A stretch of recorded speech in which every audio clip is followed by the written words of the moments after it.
How's it going, people, and welcome to Bleed Blue, the first video here on this channel. And oh boy, it's a big one. Arsenal away Sunday 1:30 p.m. at the Emirates. We've got a lot to get through today. We'll get through the lineups, give you my score prediction, but first, some news coming out of Chelsea. This is Fabrizio Romano with the latest. Chelsea keep working on deal to sign Dario Isugo from Sporting for the future. The amount of times I've heard that. Talented midfielder is on Blueco radar since January, and relationship with Sporting remains excellent after Quenda deal. Of course, we learned yesterday about Quenda.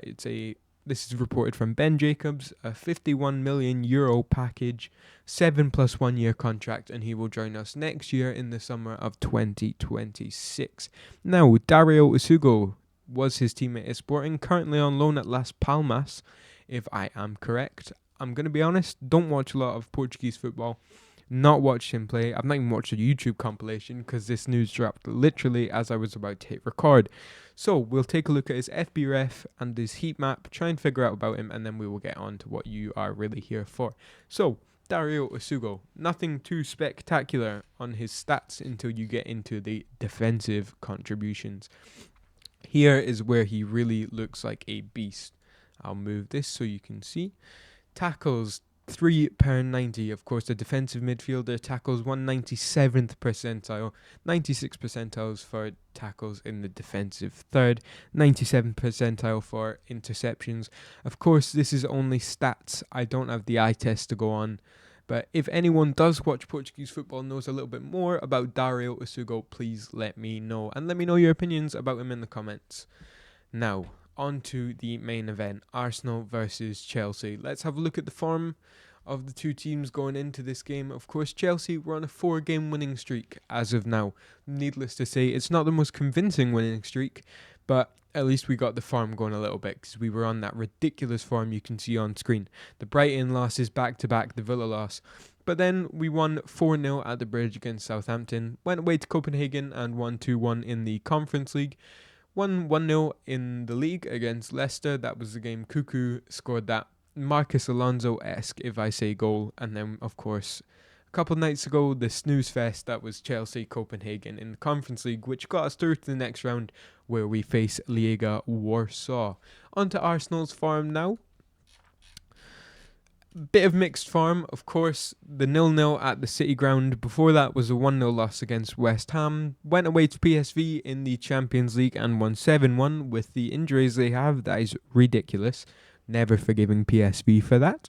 Manchester United away at Old Trafford, they drew 1-1 and it was 2-2 in the return leg, where obviously they heavily rotated because they were already 7-1 up. On to lineups now. Not that one. Where will we go? We'll go here. We'll go lineups. Now this is the predicted lineups on SofaScore. I'll run you through the Chelsea lineup. Robert Sanchez, of course. We learned recently, yesterday, that he'd got his number 1 place back. I think the consensus about Sanchez is the same around the whole fan base, so let me know what you think. I think everyone is thinking the same thing, that this guy just needs to off. Marc Cucurella, arguably one of our player of the seasons at left back. Levi Cole and Wesley Fofana, of course, the pairing that made us look so good at the start of the season. Fofana looking really good back in that Leicester game. Didn't look like a player who had been injured. It just looked very good. So hopefully he can replicate that at the Emirates. Reece James scored in that fabulous 2-0 win there a few years ago. Now still feels like yesterday.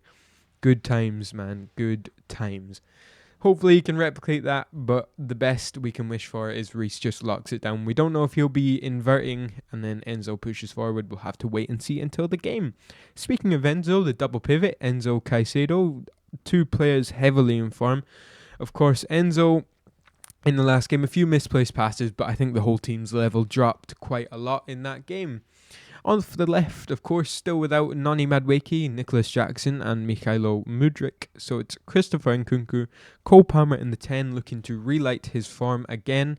And what a game this would be to do it. Jadon Sancho on the right and Pedro Neto occupying that false 9.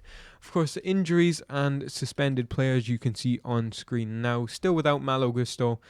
Noni Madueke, Nicholas Jackson, and Mikhailo Mudryk all still missing. Substitutions we could see.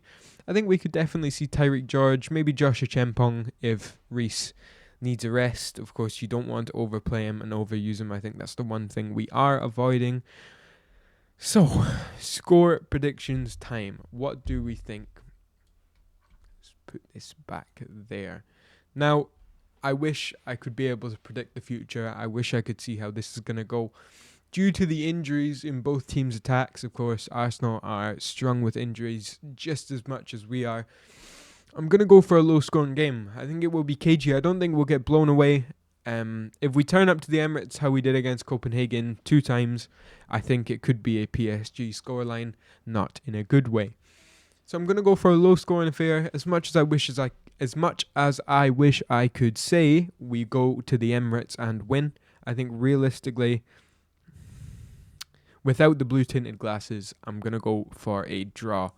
I'm going to say 1-1 with a goal coming from Cole Palmer penalty. I know it's the most obvious thing to say, but I think that penalty miss against Leicester, I think he's mentally strong enough to just put it behind him and he'll slot one away at the Emirates. But of course, let me know what you guys think in the comments down below. I'd love to hear from you, love to hear your opinions. And I will put out a review for this game on Monday, so I will see you guys then. Up the Chelsea.